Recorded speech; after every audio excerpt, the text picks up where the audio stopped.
Shalom, puji Tuhan. Selamat berjumpa kembali dalam kasih Yesus Kristus, para pendengar, pemirsa, jemaat-jemaat Tuhan, para kudus Tuhan di mana saja Anda berada. Pagi hari ini kita bersyukur dan kita akan sama-sama merenungkan firman Tuhan. Tetapi sebelumnya marilah kita memuliakan Tuhan. Kita mengagungkan Dia, meninggikan Dia.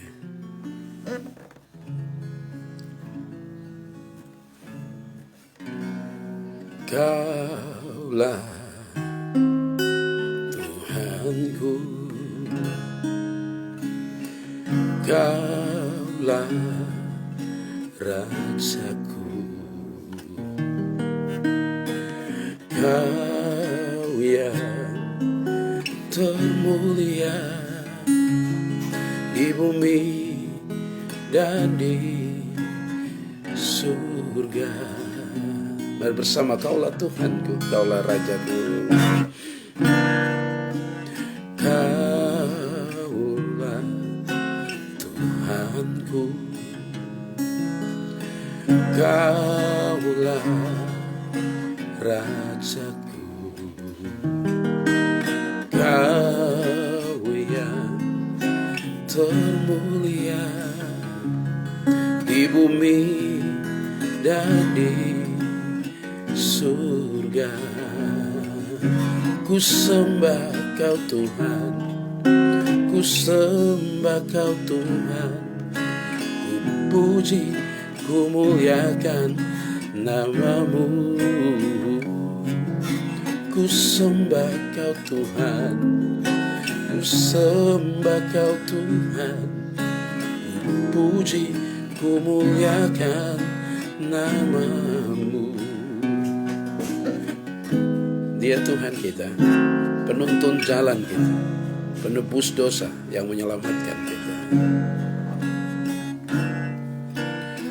Kaulah Tuhanku,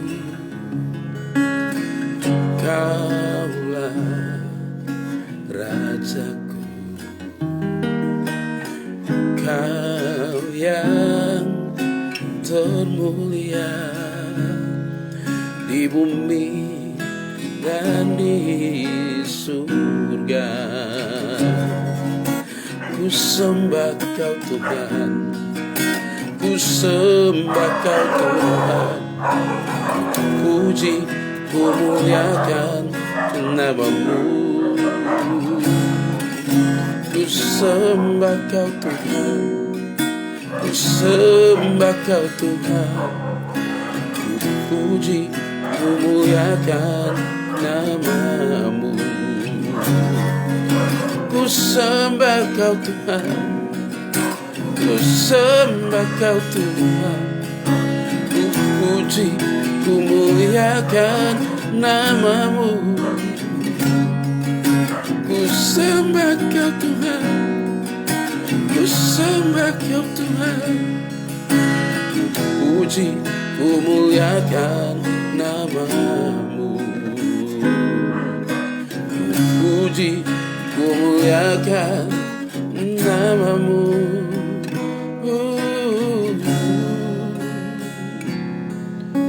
Ku puji, ku muliakan nama-Mu. Selalu memuliakan Engkau yang mengasihi kami, yang tidak membuat kami buta dan tak mengerti, tapi selalu memberi pengertian kepadamu lewat firman-Mu, Alkitab yang kami bacakan sebagai penuntun bagi kami. Terima kasih ya Tuhan, pagi hari ini hamba-Mu akan menyampaikan firman-Mu. Kuduskan hamba-Mu Tuhan. Begitupun kami sekalian sebagai pendengar, pemirsa di mana saja berada ya Bapa. Terima kasih ya Tuhan. Kau bertambah-tambah, hamba-Mu berkurang-kurang, nama-Mu dimuliakan. Sampaikan firman-Mu dalam nama Yesus, pengurapan-Mu atas kami sekalian. Haleluya, haleluya. Amin. Syukur bagi Tuhan, pagi hari ini saya akan menyampaikan firman Tuhan dengan tema atau judul Jangan menyia-nyiakan keselamatan dari Allah. Jangan menyia-nyiakan keselamatan dari Allah. Yang diambil dari Kitab Kejadian pasal yang ke-19 ayat yang ke-26 itu cerita tentang hukuman Tuhan atas Sodom dan Gomora dan bagaimana Allah menyelamatkan orang-orang yang takut akan Tuhan. Allah menyelamatkan keluarga Lot. Dan ini yang ingin saya sampaikan khusus pada ayat yang ke-26 dari Kejadian pasal 19. Jadi Kejadian pasal 19 ayat 26 itu kalau kita lihat itu sebenarnya ceritanya tentang Sodom dan Gomora dimusnahkan. Tetapi Lot dan keluarganya sebagai umat pilihan diselamatkan. Tapi ada kasus dalam penyelamatan itu. Ayat yang ke-26 karena Allah meminta mereka untuk segera keluar dari kota Sodom dan mereka harus lari dan tidak menoleh ke belakang tetapi terus lari kepada tuntunan Tuhan, kepada tempat yang Tuhan sediakan bagi mereka. Tapi peristiwa dari khotbah ini adalah, renungan ini adalah bagaimana ketika mereka menghindar dan lari meninggalkan api yang besar itu. Ya, ini kita lihat di situ bahwa ayat dari Kejadian 19:26 itu ada kasus yang terjadi di situ. Firman Tuhan berkata begini, dalam waktu mereka lari, tetapi istri Lot yang berjalan mengikutnya menoleh ke belakang, lalu menjadi tiang garam. Wow. Jadi waktu mereka berlari, Allah sudah berkata tidak boleh menoleh ke belakang. Jangan lagi melihat ke belakang. Jangan ingat lagi ke belakang. Jangan pikir lagi ke belakang. Tetapi istri Lot, dia memberanikan diri untuk melanggar perintah Allah dengan menoleh ke belakang. Melihat kembali ke Sodom dan Gomora. Apa yang terjadi? Konsekuensi yang begitu berat atas perintah Allah itu. Dia menjadi tiang garam. Dia menjadi patung, menjadi satu monumen atau ya menjadi bagian yang tidak bergerak lagi. Puji nama Tuhan. Jangan menyia-nyiakan keselamatan dari Allah. Perintah Allah itu harus dilakukan. Jangan tunggu, jangan menanti, tapi harus dilakukan. Jemaat Tuhan, mengapa istri Lot menoleh ke belakang? Apa yang menyebabkan istri Lot harus menoleh ke belakang? Tidak mengikuti perintah Tuhan, tetapi menoleh ke belakang. Saya ingin sampaikan firman Tuhan ini bagian yang pertama. Alasan Allah mengutus malaikatnya membawa Lot dan keluarganya. Istri Lot ini tidak mendengar perintah Allah itu. Dia menoleh ke belakang. Karena dia mengingat akan kota Sodom Gomora, mungkin mengingat akan harta bendanya, mengingat segala sesuatu yang ada di sana. Tetapi itu semua harus ditinggalkan. Walaupun itu berat harus ditinggalkan. Jadi alasan-alasan Allah mengutus malaikatnya membawa Lot dan keluarganya keluar dari Sodom. Dari Sodom adalah itu ada sebuah misi. Allah mempunyai misi penyelamatan atas keluarga Lot. Alasan Allah menghindarkan mereka dari bahaya maut itu sebab Allah punya misi penyelamatan. Mengapa? Kalau Allah sudah berbelas kasihan dengan begitu luar biasa, mengapa istri Lot menoleh ke belakang? Mengapa istri Lot menoleh ke belakang? Nah, Bapak Ibu yang Yesus Kristus kasihi, tidak lebih prinsip daripada misi ini. Tidaklah lebih prinsip daripada misi ini bahwa mereka tidak boleh mengingat semua harta, semua yang mereka tinggalkan di Sodom pada saat itu. Masalah dari istri Lot ini adalah dia memalingkan dirinya. Dia menoleh. Dia berbalik. Jadi ini masalahnya. Kalau sudah ikut Tuhan, ikut perintah Tuhan, jangan berpaling lagi. Jangan memalingkan diri lagi, jangan menoleh lagi. Lihat dunia lagi, lihat Mesir lagi.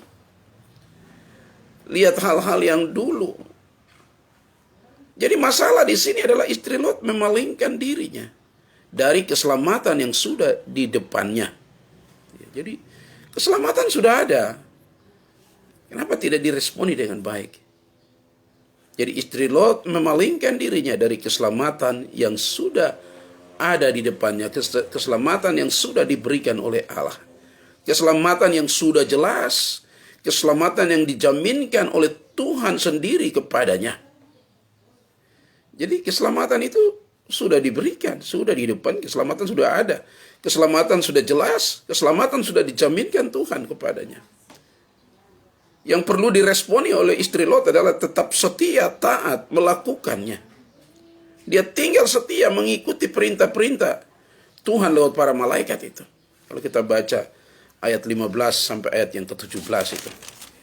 Ayat 15 dari Kejadian 19 itu.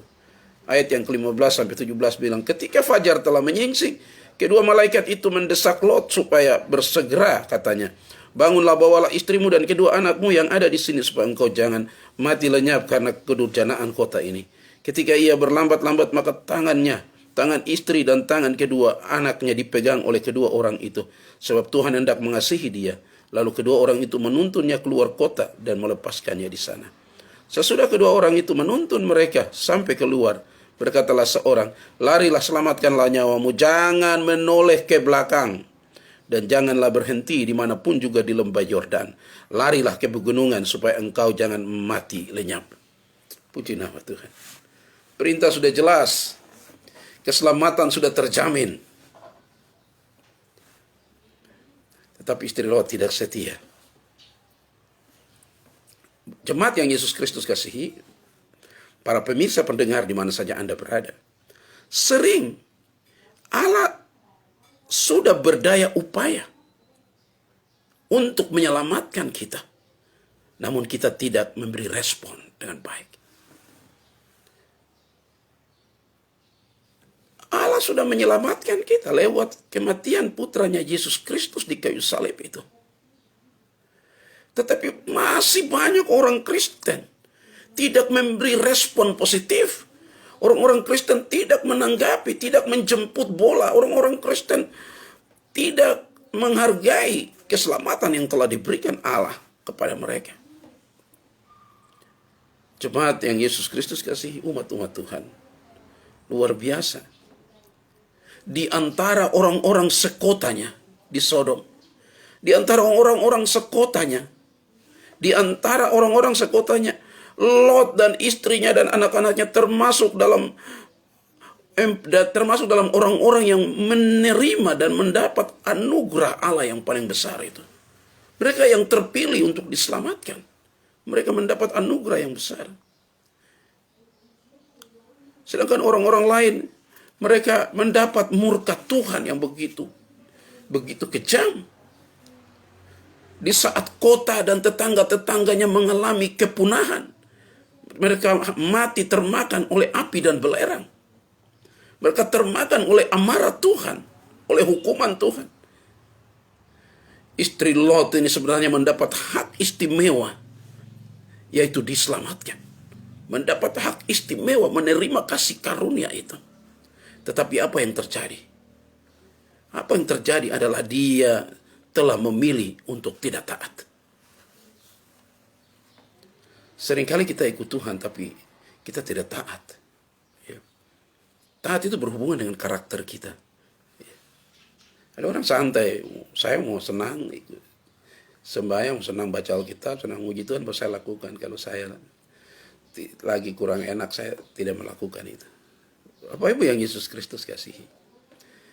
Hidup setia dan taat itu harus dilakukan. Taat kepada firman Tuhan. Tetapi apa yang terjadi? Istri Lot memilih untuk tidak taat, untuk tidak setia.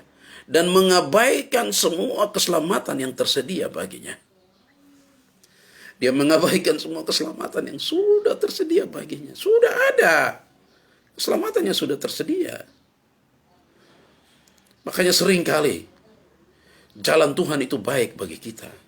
Tetapi sering kita yang keluar dari jalan Tuhan. Seringkali segala rencana keselamatan Allah itu sudah diberikan kepada kita. Tapi kitalah yang menggagalkan keselamatan kita sendiri. Ingat, Allah tidak pernah salah. Yesus tidak pernah salah. Dia telah menyediakan semua itu sebagai fasilitas ilahi bagi kita. Jangan sampai kita tidak taat. Jangan sampai kita tidak setia. Dan jangan sampai kita mengabaikan keselamatan yang sangat mulia dan besar ini. Istri Lot telah melakukannya. Dia menoleh ke belakang. Puji nama Tuhan. Dia melihat ke belakang. Ini satu hal yang berbahaya. Dia melihat ke belakang. Kalau saya lihat dalam Injil Lukas itu tentang apa yang Yesus ajarkan dari perumpamaan membajak itu. Yesus bilang kalau kamu sudah diselamatkan ya, kalau sudah membajak ke depan jangan menoleh ke belakang lagi. Sebab orang-orang seperti itu adalah orang-orang yang tidak taat dan mereka pasti akan tidak diselamatkan. Jadi ingat, sekali ikut Yesus tetap ikut Yesus. Dia tidak pernah salah, kita yang salah terus. Kita perlu perbaikan diri. Kita perlu setiap waktu menyesuaikan diri dengan Alkitab. Sebab Alkitab tidak sesuaikan diri dengan kita. Sering orang bersembunyi dengan topeng di belakang kesalahannya tapi pakai firman, itu salah. Kita harus menyesuaikan diri dengan Alkitab, dengan firman. Apa yang firman bilang kita ikut, radikal kita ikut. Walaupun mungkin seringkali itu tidak masuk akal. Tapi mari kita tetap ikut, sebab di dalamnya ada keselamatan bagi kita. Istri Lot, memang Alkitab katakan, di mana hartamu, disitulah hatimu. Dia mengingat semuanya. Tetapi bukankah Allah itu sumber berkat yang ajaib bagi dunia, bagi bangsa-bangsa dan bagi kita? Ingat, bagian pertama, jangan menoleh ke belakang. Keselamatan sudah diberikan. Keselamatan sudah tersedia. Jangan engkau menyia-nyiakan keselamatan yang daripada Allah. Jangan engkau membuang harta yang sangat berharga ini. Sekali ikut Kristus, tetap ikut Kristus. Apapun masalahmu. Mungkin engkau dendam, mungkin engkau marah dengan jemaat-jemaat atau pendetamu atau siapapun, atau di kantormu, di mana saja. Tapi jangan sia-siakan keselamatan itu. Tetap taat, setia. Puji nama Tuhan. Tuhan Yesus memberkati kita semua. Jemaat Tuhan, bagian yang kedua. Ketika istri Lot ini menoleh ke belakang, Alkitab mencatat dengan segera. Waktu dia menoleh ke belakang, apa yang terjadi? Waktu dia menoleh ke belakang, Alkitab mencatat dengan segera, dia menjadi tiang garam. Dia menjadi tiang garam. Apa yang dicatat Alkitab ada? Anda bisa pergi, tiang garam itu masih ada sampai sekarang ini. Waktu istri Lot menoleh ke belakang, dia menjadi tiang garam. Ini sebuah kondisi yang tidak dapat diubah lagi. Kalau sudah jadi tiang garam, itu nasi sudah jadi bubur. Telur sudah jatuh dan pecah. Tidak bisa dibuat, modif kembali. Menjadi tiang garam adalah sebuah kondisi yang tidak dapat diubah lagi. Ini sangat ngeri jika kita memandang rendah keselamatan yang sudah disediakan bagi kita. Akibat dari memandang keselamatan yang sudah diberikan Allah, istri Lot menjadi tiang garam. Kisah para Rasul berkata, memang benar. Orang-orang yang mendengar firman Tuhan, mendengar, tetapi mereka tidak bisa mendengar lagi. Hati mereka telah membatu. Itu bicara tentang penyakit rohani. Dengar tapi tidak paham, dengar tapi tidak mengerti. Dari tahun ke tahun. Itu mengakibatkan tidak setia, tidak taat, tidak takut akan Tuhan. Ingat bahwa mata Tuhan lebih tajam dari mata kita. Saya tidak bisa melihat orang mungkin di tempat yang tersembunyi. Tetapi pandangan Allah itu transparan. Pandangan Allah itu tembus pandang sampai kepada hati nurani yang paling terdalam. Allah memandang dan melihatnya. Allah tahu gerak-gerik kita. Allah tahu motivasi kita. Allah tahu apa yang sedang kita kerjakan sekarang ini. Apakah kita membangun iman kita di atas dasar iman yang paling kudus? Ataukah kita membangun di atas emas? Ataukah kita membangun seperti emas atau seperti rumput yang segera terbakar dan hilang? Bapak Ibu yang Yesus Kristus kasih jemaat Tuhan. Ngeri jika kita memandang rendah keselamatan yang sudah disediakan Tuhan bagi kita. Istri Lot menjadi tiang garam. Tidak berguna lagi. Tidak efisiensi lagi. Tidak berguna lagi. Karena sudah menjadi tiang garam. Jadi jika kita terus-menerus bermain-main dengan keselamatan yang mahal harganya ini. Kalau kita umat-umat Kristen masih bermain-main dengan keselamatan yang mahal harganya ini. Memandangnya sebagai kemurahan Allah yang murahan. Kita menganggap ini kemurahan Allah yang murahan. Kita berpikir bahwa Sedikit menoleh ke belakang tidak apa-apa. Sedikit-sedikit senggol ke belakang tidak apa-apa. Sedikit tidak taat saja, ya tidak apa-apalah. Kita berpikir mungkin seperti itu. Coba Tuhan, hati-hati.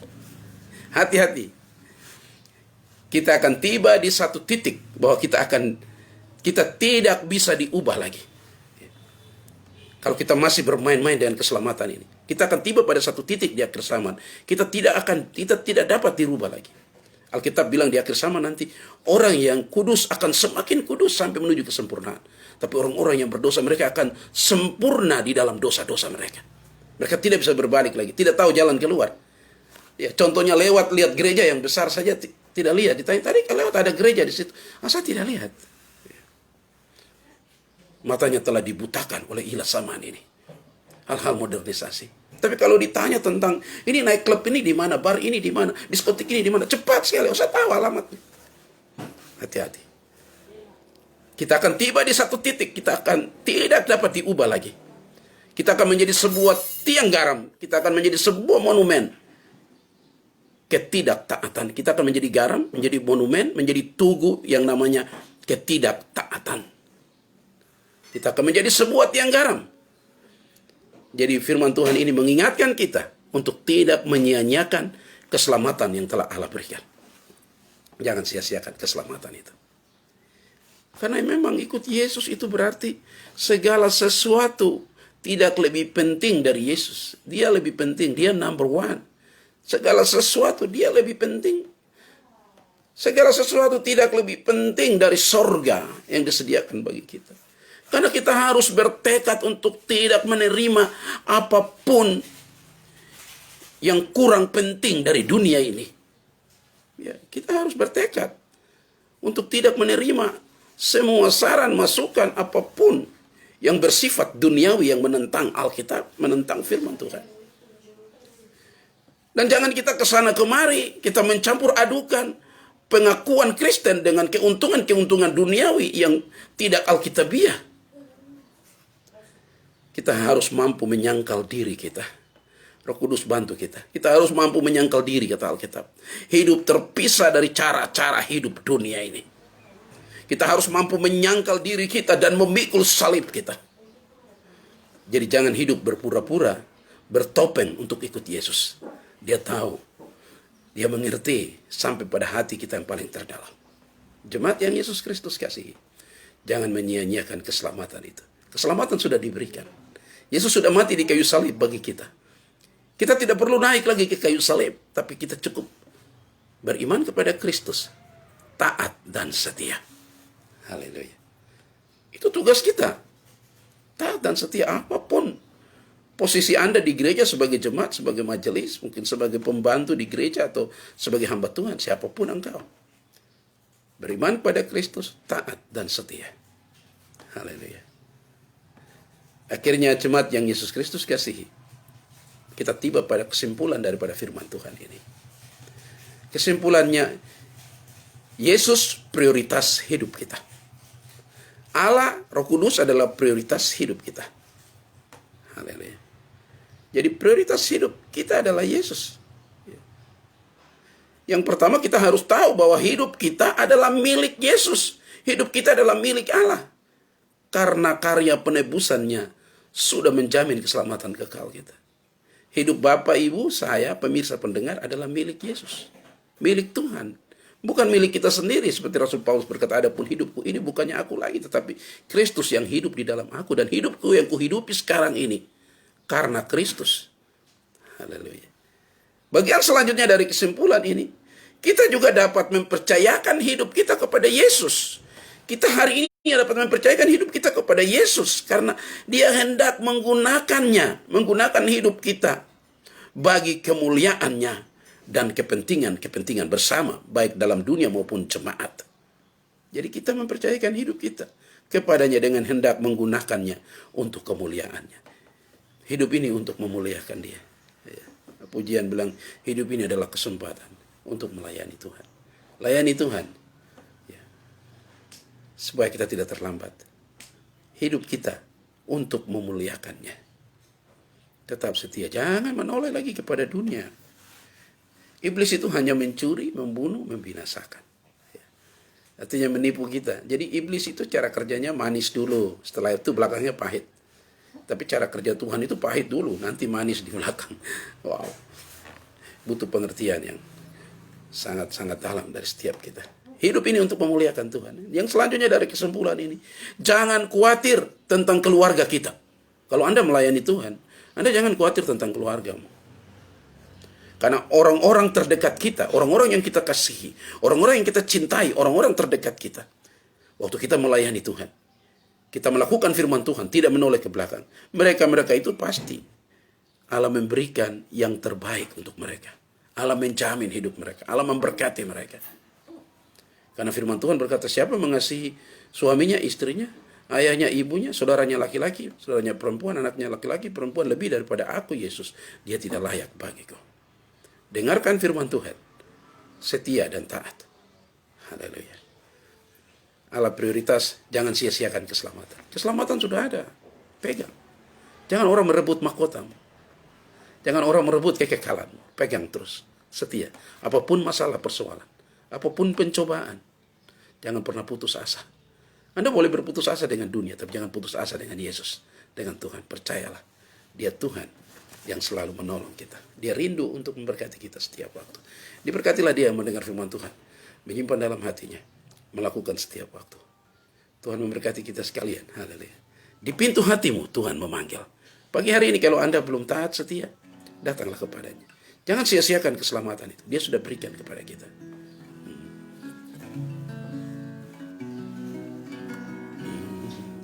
Di pintu hatimu Tuhan memanggil, suaranya lembut merdu, dengan sabar dia menunggu di sana. Apakah jawabanmu?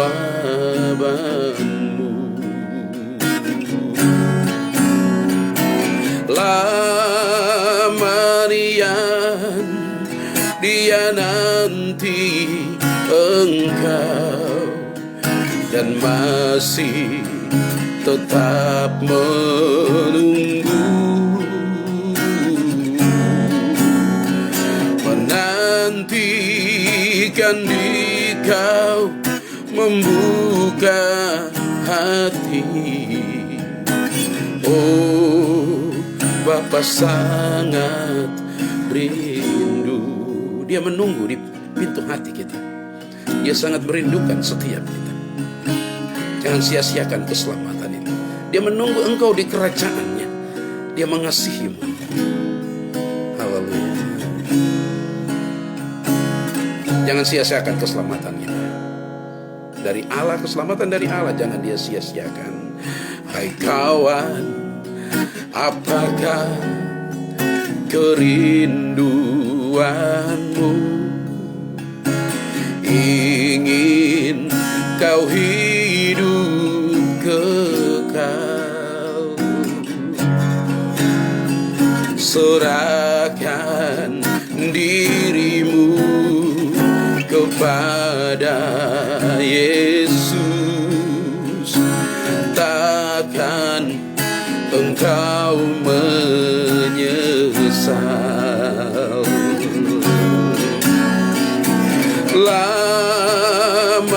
Lamanian dia nanti engkau, dan masih tetap menunggu, menantikan dikau membuka hati. Oh, Bapa sangat rindu. Dia menunggu kita. Lamanian ia nantikan kau, dan masih tetap menunggu,